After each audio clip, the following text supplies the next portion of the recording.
Hamjambo? Hamjambo tena? Hamjambo. Nashukuru sana Mungu kwa sababu ameweza kutuongoza tangu wiki mzima tulipoachana katika wiki yote. Tunamshukuru sana.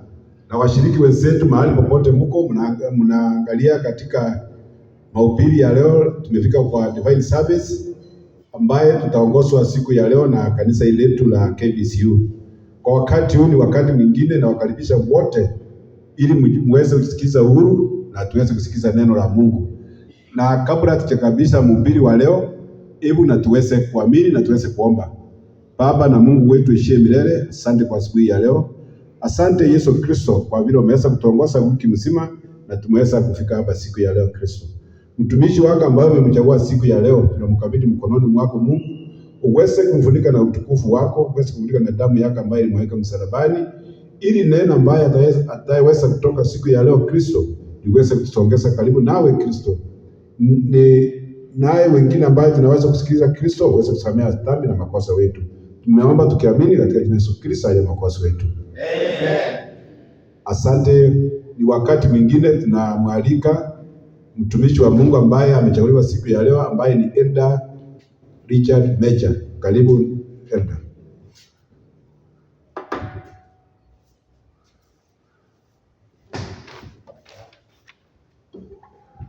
Salimu mjambo. Hamjambo. Nachukua nafasi hii kukaribisha Elder Elkana ambaye ashanikaribisha kwa ajili ya fundisho siku ya leo.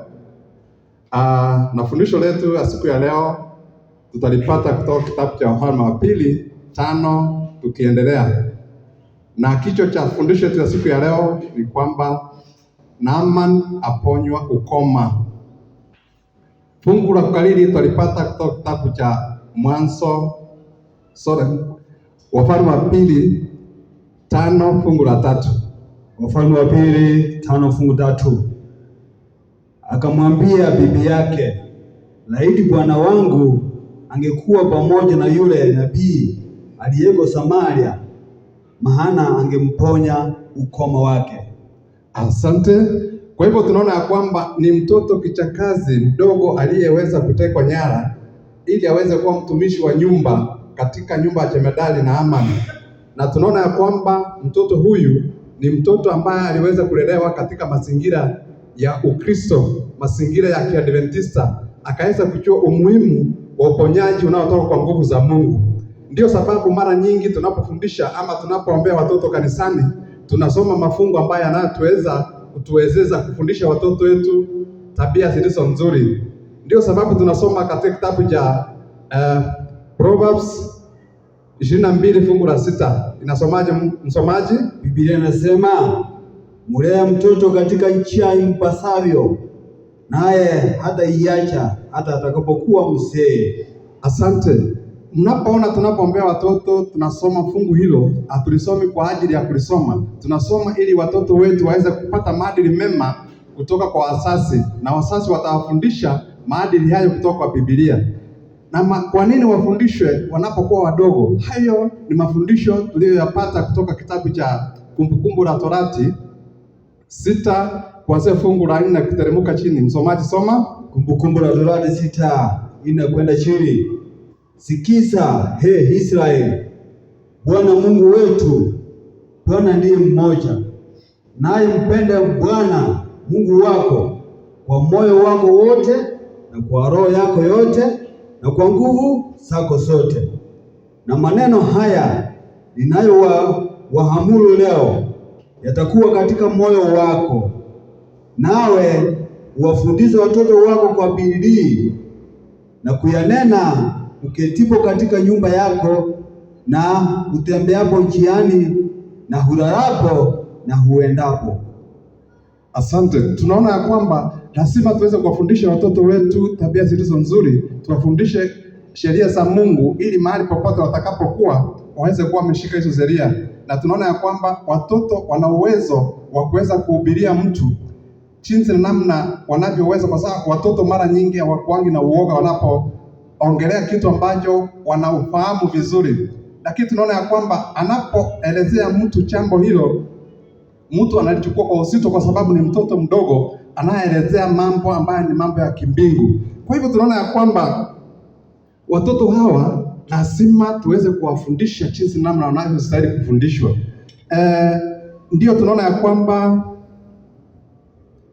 mtoto anapofundishwa na wazazi wake ana budi kuweza kushika mafundisho. Mtoto ana excuse ya kuweza kusema ya kwamba hawezi ama hataki kufuata mafundisho ya wazazi. Lazima mtoto aweze kufuata mafundisho ya wazazi, kwa sababu wazazi hawa wameishi kwa muda mrefu kumuliko, wanajua mema na mabaya katika dunia hii. Wazazi wamepitia mambo mengi. Kwa hivyo watoto wanapofundishwa inakuwa ni jambo nzuri, pia inawapatia wakati mzuri wa kuweza kufikia watoto wenzao, na watoto hao wenzao ikiwa watashika maneno yatafikia wazazi wao. Tunaposoma pia katika kitabu cha Waefeso 6 fungu la kwanza mpaka la 3. Unasomaje msomaji? Biblia inasema, soma: enyi watoto, watiini wazazi wenu katika Bwana, maana hii ndiyo haki. Waheshimu baba yako na mama yako. Amri hii ndiyo amri ya kwanza yenye ahadi, upate heri, ukae siku nyingi katika dunia. Asante. Ikiwa wazazi watakuwa na jukumu ya kuweza kufundisha watoto tabia na namna ya kuweza kuenenda, hakika itakuwa dunia yetu itakuwa imefika mahali pazuri. Tunapoangalia katika kizazi hiki, mara nyingi tumesikia visanga vinavyotendeka mahali pengi ya kwamba watoto wa shule wamepatikana wakifanya mambo ambayo sio mambo mazuri. Lakini ikiwa watoto hawa wamelelewa katika maadili mema ya Kiadventista, hakika tunaona ya kwamba wanafuata mafundisho hayo na wanakuwa watoto wa nidhamu nzuri, na wanakuwa watoto tofauti na watoto wengine wanapokutana nao. Kwa hivyo ni jambo la kupendeza sana sisi kama watoto wa Mungu tunapoendelea kuishi katika dunia hii.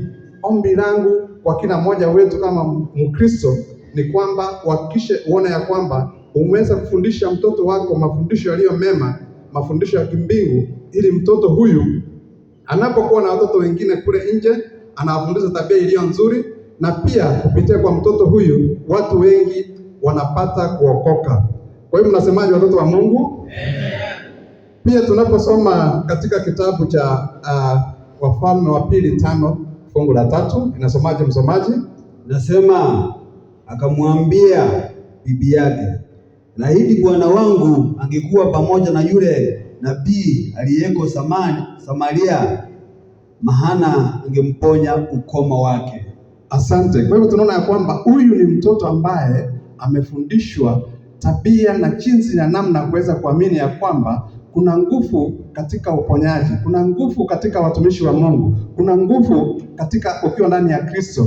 Huyu ni mtoto ambaye mara nyingi tunajua wasichana wa kazi nyumbani mwetu, tumesikia vizanga vingi katika runinga ya kwamba ameweka mtoto kwa fridge, ameweka mtoto, amempatia madawa ya kulevya, amempatia hata chang'aa. Ni kwa nini? Kwa sababu mtoto kama huyo hajapata mafundisho mema. Lakini tunaona tabia iliyoelezewa hapa katika kitabu cha Wafalme wa Pili 5:3 ya kwamba huyu msichana ambaye aliweza kutekwa nyara walipokuwa Wasiria wakipigana na wana wa Israeli. Kwa hivyo tunaona ya kwamba yeye hakuweza kuwa na visingizio ya kwamba yeye ni mtumwa, hakuwa na visingizio ya kwamba yeye ni mjakazi, lakini aliweza kuona ya kwamba bwana wake anahitaji uponyaji, anahitaji kuponywa, na hakuachia tu hapo. Alienda mbele akaweza kuelezea yule bibi wa bwana wake ya kwamba hakika huyu jemadari kama angejua kuna nabii ambaye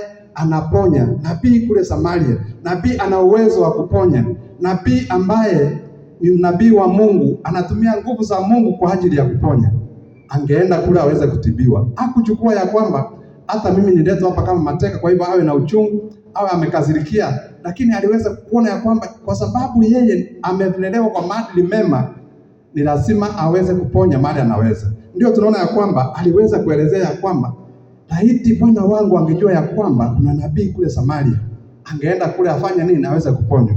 Kwa hivyo tunaposoma katika fungu la 4, nasomaje msomaji? Fungu la 4 anasema, mtu mmoja akaingia akamwambia bwana wake, akasema, yule kijana mwanamke aliyetoka nchi ya Israeli asema hivi na hivi.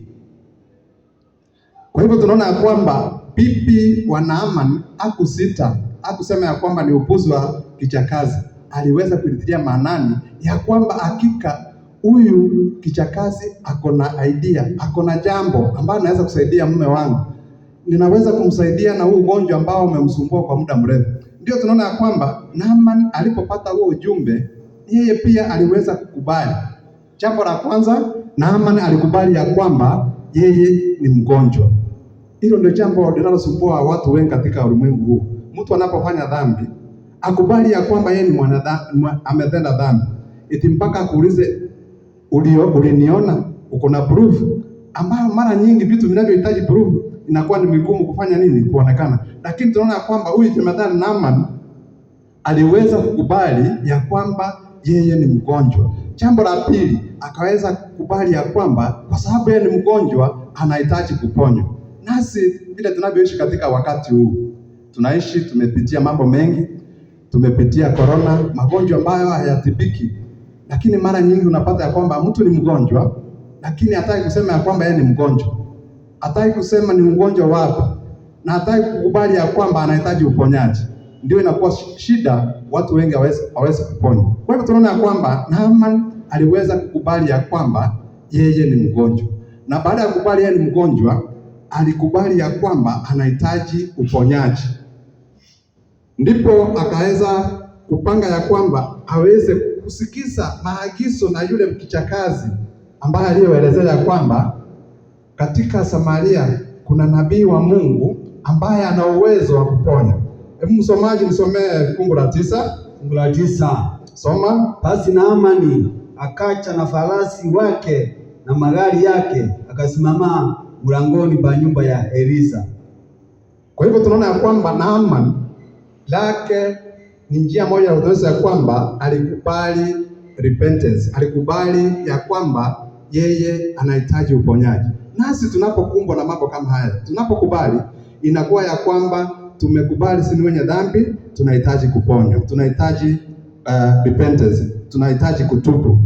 Kwa hivyo tunaona ya kwamba katika fungu la 10, nasomaji msomaji, fungu la 10, naye Elisa akampeleka mchumbe akisema, enenda ukaoge katika Yordani mara 7 na nyama ya mwili wako itakurudia, nawe utakuwa safi.